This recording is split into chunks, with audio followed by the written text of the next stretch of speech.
সবাইকে জানাই মহাশিবরাত্রির প্রীতি ও শুভেচ্ছা, অনেক অনেক অভিনন্দন। নমস্কার, সবার কি অবস্থা, কেমন আছো সবাই? আশা করছি সবাই ভালো আছো, সুস্থ আছো। চলে এলাম মহাশিবরাত্রির ব্লগ নিয়ে তোমাদের সামনে। আজকের এই পুরো ব্লগটা দেখার জন্য অনুরোধ রইল। শিবের মাথায় জল ঢালতে, আজকে যেহেতু শিবরাত্রি, শিবের মাথায় জল ঢালতে যেতে হবে, তাই আমি আর আমার পুচুগুলি একেবারে রেডি। আর সন্ধেও নেমে এলো, আর প্রথম প্রহরেই জলটা ঢেলে দেবো 6:30 থেকে। এবার বেরিয়ে যাব, চলো তাহলে, তারপরে তোমাদের সাথে বাকি ওখানে দেখা হবে। চলো।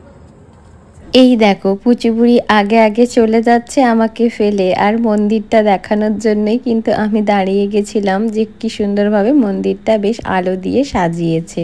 আর ঠিক মন্দিরের পাশেই রয়েছে এরকম কলতলা, যেখানে আমরা পা ধুয়ে মন্দিরে প্রবেশ করতে পারবো। আর এই মন্দিরের ব্যবস্থাপনাগুলো কিন্তু বেশ ভালো। আর এটা যেহেতু আমার বাবার বাড়ির পাড়ার মন্দির, তাই তো আমার অনেক প্রশংসা করতেই হবে। আসলে ছোট থেকে এই মন্দিরটিকে দেখে বড় হয়েছে, আর এই মন্দিরের একটা অনেক বড় গল্পও রয়েছে। আর দেখো এত বড় একটা লম্বা সিঁড়ি দিয়ে আমি ওপরে উঠে পড়বো, তারপর তোমাদেরকে দেখাবো এর ভেতরের অন্দরমহলটি।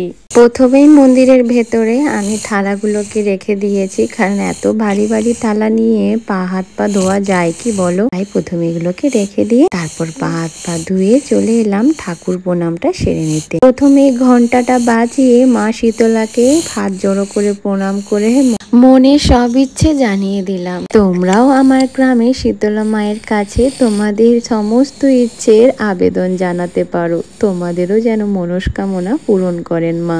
আর এই শীতলা মায়ের পাশেই রয়েছে হর হর মহাদেব, আমাদের মহাদেব। এবারে মহাদেবের মাথায় জল ঢালতে হবে। চলো এবারে জলটা ঢেলে আসি। আস্তে আস্তে এবারে ভিড়টাও বেশ বাড়বে, আর এখন যেহেতু দেখছি ফাঁকা রয়েছে, এই সময় জলটা ঢেলে নিতে হবে। আর ভালো মতন করেই পুজোটাও দিতে পারবো মন দিয়ে।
মহাদেবের মাথায় জল ঢালার পর মহাদেবের পুজো করা বেলপাতা হাতে নিয়ে হাত জড়ো করে মহাদেবকে সমস্ত মনের ইচ্ছা জানালাম।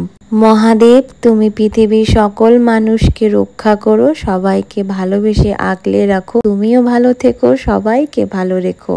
আমি তো বেশ সুন্দরভাবে ভালোভাবেই পুজো সেরে ফেলেছি। এরপরে বসেছে পুচিবুড়ি। পুচিবুড়ির হয়ে গেলেই তারপর চলে যাব ওই যে ধূপ আর মোমবাতি জ্বালাতে। চলো।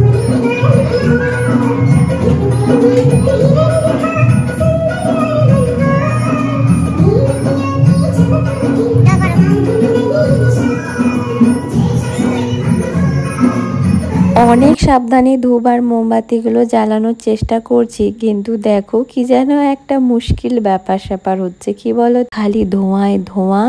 আর আমি বেশ এই মোমবাতির ছাকা কাটছিলাম ধূপ জ্বালাতে গিয়ে আর মোমবাতিও জ্বালাতে গিয়ে। এরপরে যখন মোমবাতিগুলো জ্বালাবো কোথায় লাগাবো খুঁজেই পাচ্ছি না, যদিও অনেকটা জায়গায় ফাঁকা ছিল, কিন্তু ওই যে চারিদিক থেকে সবাই ধূপ গেঁথে দিচ্ছে সেই কারণে আমার মোমবাতিগুলো জ্বালাতে বেশ অসুবিধেই হচ্ছিল। যাই হোক, ভগবানের দর্শন করতে এসেছি, ভগবানের নাম করে সমস্ত মোমবাতিগুলো জ্বালিয়ে ফেলেছি। তার মধ্যেতেই বড় মোমবাতিটাকে ধুপুস করে ফেলেও দিলাম। যাই হোক, যা ধোঁয়া, তারপর উঠেও পড়লাম এর ধোঁয়ার জ্বালায়। তারপর উঠে দেখো চলে যাচ্ছে, আমাদের দুজনেরই হয়ে গেছে। এবারে নেমে চলে যাচ্ছি বাড়ির উদ্দেশ্যে। তারপরে এই সানজল খেয়ে আজকের ব্রত ভাঙবো। ইচ্ছে ছিল এবছর যখন বাড়িতে রয়েছি আমি আর আমার পুচি বুড়ি একসাথে মহাদেবের মাথায় জল ঢালবো। সেই ইচ্ছে যখন পূরণ হয়েই গেছে, আর কি চাই বলো মহাদেবের কাছ থেকে। আজকের এই ব্লগটা তোমাদের কেমন লাগলো অবশ্যই কমেন্ট করে জানিও। হর হর মহাদেব।